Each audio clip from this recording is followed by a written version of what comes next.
Today's video is sponsored by MISTR. Hi, ugly. It's me, Bussy, and welcome back to my channel. And woo! Drag Race really is a global phenomenon these days, or global crisis, depending on how you girl define your viewpoints. Today we've got Emmy news for our US seasons, some heartbreaking All-Star 7 reunion tea, drama to cover over in the Philippines with Jiggly Caliente in the fan base, some vague booking by DDC in the UK, and Kimora Amour, alumni of Canada's Drag Race Season 2, with some thoughts about who DRUK should crown in Season 3 and why. So grab your cups and buckle up, because we're gonna jump right in. First up, in this article from Business Insider, we see that RuPaul's Drag Race has now won a total of 26 Emmys from 56 nominations. And RuPaul specifically just picked up his 7th consecutive Emmy for Outstanding Reality TV Show Host, which by the way is his 12th overall, a record for a black artist. So congrats to Mama Ru. The article also, of course, congratulates Bailey and Barbado over his longtime collaborators and creators of World of Wonder. And there's also some interesting tea in here about RuPaul's Drag Race UK. The World of Wonder creators said getting a British edition had taken dozens of attempts. Sky, the satellite TV broadcaster formerly owned by Rupert Murdoch, quote, thought it was too trashy for them. It goes on to say that, as we know, BBC eventually said yes, and the Drag Race UK is now one of the most popular shows on the BBC's iPlayer. And cheers to all of us trashy drag queens out there. And next up, the All-Star 7 reunion drama. But first, did you know that MISTR offers free online prep and STI testing? Here's how it works. Click the link in the description of my video to visit HeyMister.com and complete your confidential and judgment-free health review in just minutes. Next, you'll receive an at-home testing kit. And after you send your kit back, a licensed physician will take a look at your results and decide if PrEP is the right prescription for you. No needles and no in-person doctor's visits required. If prescribed, MISTR will actually work with your insurance company and/or patient assistance programs to ensure that you have no out-of-pocket costs. And best of all, your PrEP will be delivered discreetly to your doorstep and refill automatically every month free of charge. So what are you waiting for? Click the link in the description of my video to sign up with MISTR and get PrEP completely free and without the hassle of in-person doctor's visits. Thanks MISTR for sponsoring today's video. Now let's talk about it. It seems like just last week, literally, we were doe-eyed and bushy-tailed excited for the RuPaul's Drag Race All-Star 7 reunion. Trinity the Tuck had confirmed filming already happened on Twitter and even spilled some information about the reunion, like that Jinx would be there, and that it was going to be on Zoom. But hey, we'll take what we can get, right? I was still excited because the other rumor floating around we didn't talk about was the reunion was supposed to be hosted by Bob and Monet on their platforms. But all of that is now apparently scrapped. Last week, TikTok user Ethan Epstein made a video talking about the potentially upcoming reunion, discussing those tweets that we just went over. And a couple of days ago, Trinity actually replied to this TikTok, writing, stopped in our tracks, ...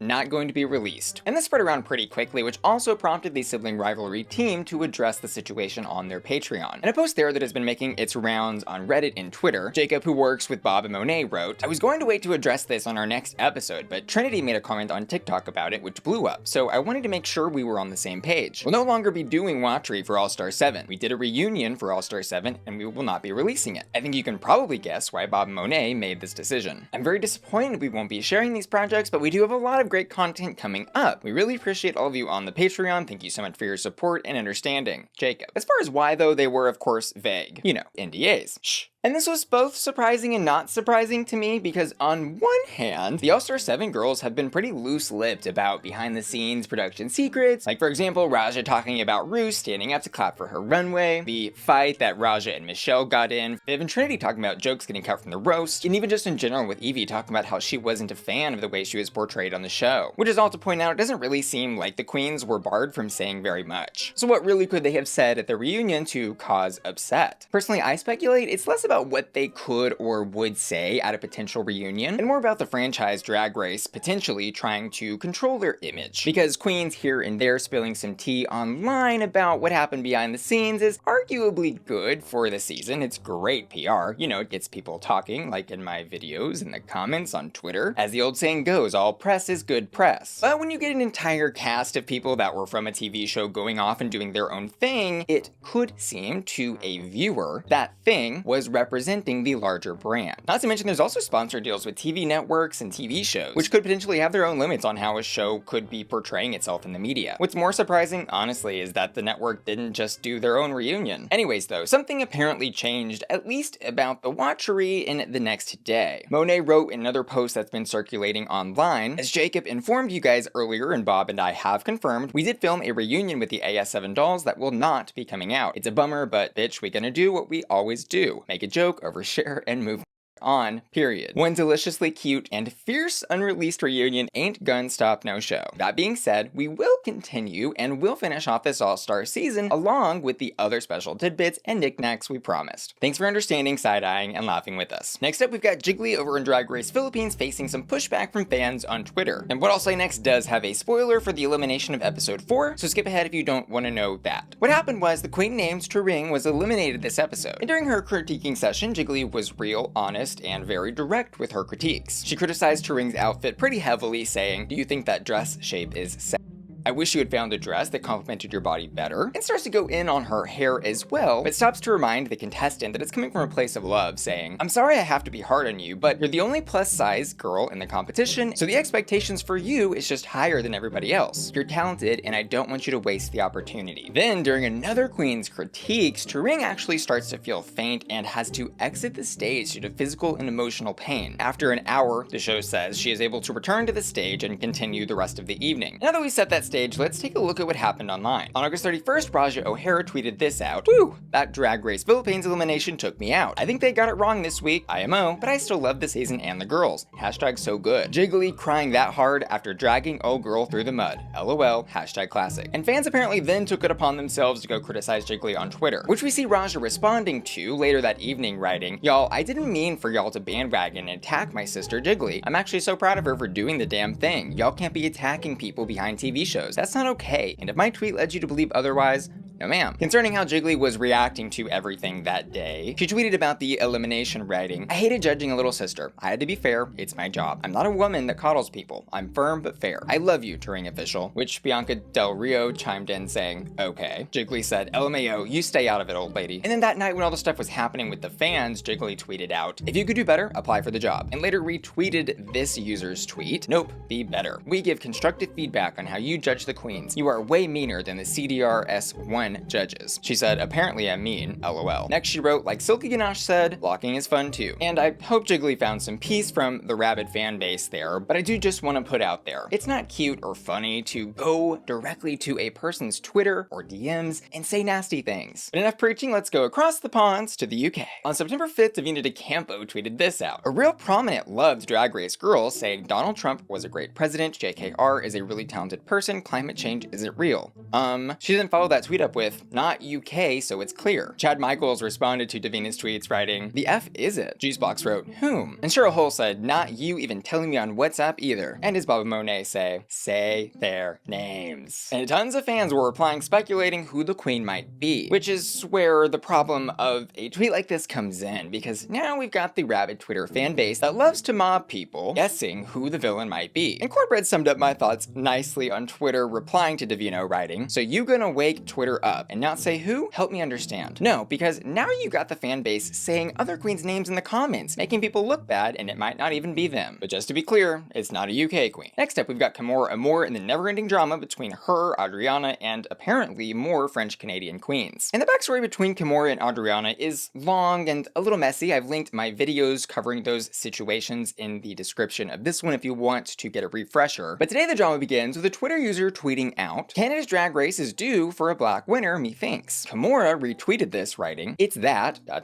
or white, toxic, French-Canadian mentality." And while she didn't name any names, Gisèle Lullaby, by the way, is a French-Canadian and in the final four with Fierce and Jada. So it could be presumed that she possibly was maybe talking about her. And Miss Kiara, aka Kiki Wanakaikai, replied to this, writing, "Can you perhaps not? OMG. I'm honestly kind of mad. You don't know Gisèle, and I'm getting frustrated at randoms coming from my friends without a clue of who she is. You know how death threats are. You know how the hate is. Could you perhaps not feel that? I would have told you by text, but this post is public, and so are the repercussions. I didn't speak out for my drag sister because I didn't want to discredit your experience, but I'm not going to stay there and watch two of my best friends get hated on by the world and having it fueled by friends." Clarifying in a follow-up tweet, writing, "Yes, Adriana is my drag sister, and I had to listen to her as people were threatening her every day." Kimora responded to this thread, writing, "And my issues with Adriana were my own. Adriana alone, by herself, is a wonderful person. I got to see a glimpse of my old friend on tour, but her partner took took it too far, and I believe if you can't keep your dog from biting, put it to sleep. Kiara replied, writing, I'm glad you two are taking baby steps toward a resolution. We are. There are conversations that have to be had, but I sat down with all my sisters, had sushi, and saw the person I laughed with, the person I fell in love with during filming. So while it does seem like that relationship is healing a bit, which is great, there was more pushback about her original tweet. One Twitter user wrote, literally a winner gets picked on quality and talent. Jada's doesn't match up to the other girls when it comes to makeup especially, nor executing the challenges. To which Kimora said, no, the winner is not based on quality and talent. LMAO, it's a TV show, people. Editing makes you believe that it's based on those things. It's not. And that user said, I'm obviously aware of production. Okay, then you should know that it's not solely based on the things you mentioned. It's a scripted reality show. So are you saying if a black queen wins, then it's because of production? I totally get what you're saying, but sometimes with a platform like yours, it's best to stay quiet so no one's trying to follow in the footsteps. More than said, if anyone wins, it's because of production. They pick the winner. Staying quiet about wanting black representation, that's not what I'm about. And concerning why Kimora was allegedly referring to Gisele in this way, one Twitter user asked her, now, why do you have to bring the French Canadian into this? Another Twitter user wrote, Gisele is allegedly abusive. And then we see Miss Eve 6000 chime in. No one ever said she was an abuser. The issue is that she has allegedly defended and taken the side of two abusers in particular and hasn't distanced herself from them or made it clear she doesn't support them. The original Twitter user replied saying, but again, it's alleged. I'm not really down for crucifying people for rumors. That's how reputations are destroyed and hate is spread. There was then a deleted tweet following that up, to which Kiara replied, for my situation, I do not need this public statement. I never asked for it and our friendship is great and she helped me in my trauma. Let's keep my situation out of this. It literally does not concern anyone but us two. Which Eve goes back and forth with Kiara and some other Twitter users on. And we finally see Kimora Amour chime back in, writing, you do that. I never asked for anyone's support. I'm not running for office. I have zero power, just an opinion. This is Twitter after all. Just remember the people who knew him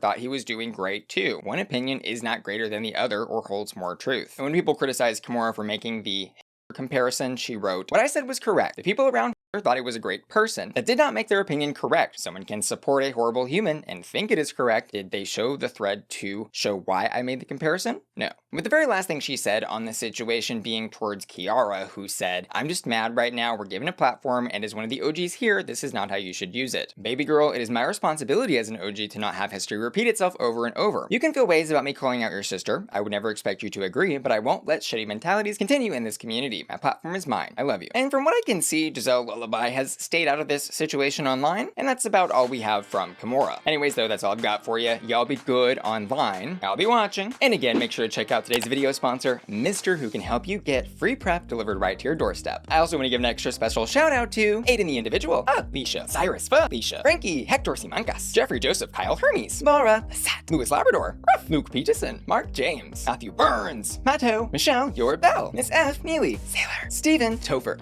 Amy, Will and Tana, who are all supporting me at my Bussy Queen Collector tier over on patreon.com. See you later. Love ya. Bye.